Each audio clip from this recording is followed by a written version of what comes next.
in giro vengono fatte agli studenti che andrebbero tutelati di più, a quelli che sono in una posizione più fragile. La protesta degli studenti del sindacato Udu di Ca' Foscari fuori dal Teatro Goldoni a Venezia, mentre dentro è in corso l'inaugurazione del 158° anno accademico. Le oltre 1900 borse di studio, ancora non finanziate negli ultimi 3 anni, agli studenti meritevoli e aventi diritto, la ragione del presidio pacifico studentesco. Siamo qui appunto per chiedere alla Regione di coprire totalmente le borse di studio a Venezia e in Veneto e ovviamente all'università anche quest'anno di farsi carico di questo peso. E come facciamo a vivere e a continuare a vivere in Veneto se non possiamo in questo momento pagarci gli studi? Il futuro si prepara con merito, inclusione e responsabilità, echeggia dal palco il presidente del Veneto, Alberto Stefani, annunciando la volontà di liquidare le citate borse di studio rimaste finora vacanti dei promessi fondi.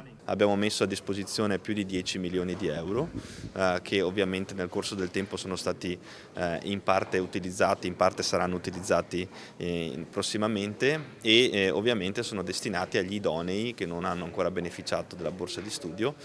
Ovviamente questo è un lavoro che stiamo svolgendo insieme all'assessorato competente, quindi l'assessore Valeria Mantovani. Nell'ultimo anno di mandato la rettrice Tiziana Lippiello indica anche la missione dell'Ateneo: formare laureati e laureate capaci di leggere e anticipare il cambiamento, migliorando la vita di studio e di lavoro e rafforzando la collaborazione con imprese e istituzioni. La prossima sfida è lavorare di più con il tessuto imprenditoriale locale e creare un dialogo più costante. In uno scenario segnato da instabilità, l'università, sottolinea la rettrice, deve restare presidio di democrazia guidata da coesione, condivisione e coerenza. E voglio ringraziare tantissimo l'Ente per il diritto allo studio, perché in questi anni abbiamo lavorato fianco a fianco, in perfetta sintonia, e per le residenze studentesche, che è stata una componente importantissima del mio mandato.